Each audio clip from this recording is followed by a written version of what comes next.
Bonjour à tous. Nous avons cette semaine un dossier abondant et qui nous tient particulièrement à cœur, qui fait la une de Politis. Il s'appelle Les Nouveaux Justes et c'est des portraits de gens qui se battent qui bravent d'ailleurs l'interdit de la loi pour accueillir des migrants. Ce sont des gens qui se mettent en danger. Et c'est une autre France, celle qu'on ne voit pas, dont on parle peu. Et c'est vraiment quelque chose qui pour nous est tout à fait identitaire, puisque c'est les 30 ans de Politis que nous allons célébrer ce soir même dans une salle parisienne. Et bien justement, il y a 30 ans, le premier numéro de Politis c'était déjà sur les migrants, comme quoi l'histoire finalement va moins vite. Je ne sais pas si elle bafouille, comme disait un poète, mais en tout cas, elle va moins vite qu'on ne le croit, et en tout cas, les problèmes demeurent, hélas, et même s'aggravent. Voilà, un beau dossier. Quant à moi, j'ai titré mon édito Heures et malheurs de la République parce que je me suis interrogé sur cette contradiction qui fait que on a une conception de la République assez rigide, très dogmatique même. Enfin, il y a des zélateurs de la République qui sont vraiment eux-mêmes des psychorigides un peu. Quand il s'agit de la Corse, par exemple, bon, je ne dis pas qu'il faut tout céder aux autonomistes corses, mais il y a peut-être à aborder la discussion avec un peu plus de souplesse.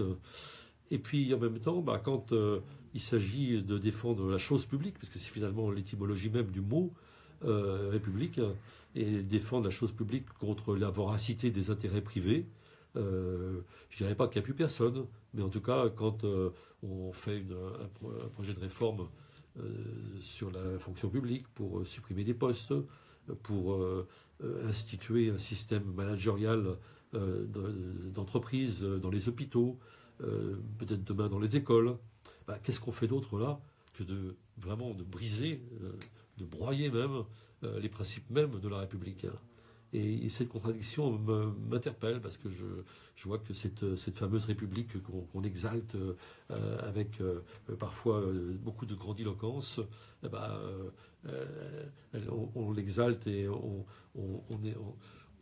utilise ces grands principes quand ça nous est utile. Et puis par rapport aux intérêts privés, par contre, on renonce et c'est l'abandon des principes républicains. Je cite à un moment donné Danton, puisque en faisant un peu d'histoire, c'est Danton qui s'est exclamé pour la République française une et indivisible. C'était en septembre 1792, c'était l'ouverture de la Convention. Mais il faut toujours remettre les choses dans leur contexte.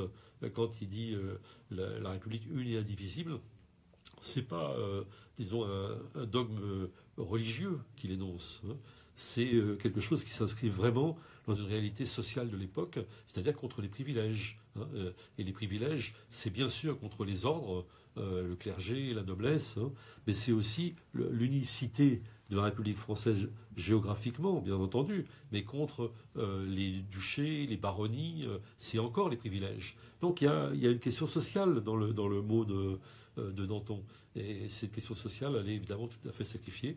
Et nous, à Politis, on milite vraiment au sens large du terme, toujours pour remettre la question sociale au centre. Et on se rend compte là que les dogmes républicains, ils sont à géométrie variable. Les grands principes républicains, disons, pour ne pas être péjoratif, sont à géométrie variable. Alors s'agissant de la Corse, c'est compliqué. Il y a la co-officialité de la langue qui a une charge symbolique. Je pense que ça devrait pouvoir quand même s'arranger. Bon, il y a des questions plus complexes comme le statut des résidents, mais là aussi, il y a peut-être un aménagement à faire. On peut comprendre aussi que les Corses veuillent pouvoir accéder à l'achat de terrain ou à l'acquisition d'immobilier, alors que ceci flambe, les prix flambent, parce qu'il y a des résidences secondaires qui viennent de riches continentaux, etc. Donc ça se discute, c'est encore une question sociale. Alors si derrière, et j'entends bien cette observation, si derrière il y a une arrière-pensée de la part des Corses, une sorte de corsitude en quelque sorte, qui donnerait un privilège, je dirais presque de droit du sang, évidemment là il faut s'en défier terriblement. Mais bon, c'est pas ce qui est dit par Gilles Simeoni en particulier. Donc même là, il y a une base de discussion. Donc on voit pourquoi être aussi rigide ici et pourquoi être non seulement laxiste, mais même lancer une offensive contre les principes républicains, là, quand il s'agit de la fonction publique, parce que c'est très grave, là on détruit vraiment la République. Voilà mon propos de cette semaine. Et puis j'espère que ceux qui nous suivent et qui sont parisien, parce que malheureusement, les conditions climatiques ne permettront pas beaucoup à ceux des régions de venir nous rejoindre, seront ce soir avec nous pour les 30 ans de Politis. À la semaine prochaine.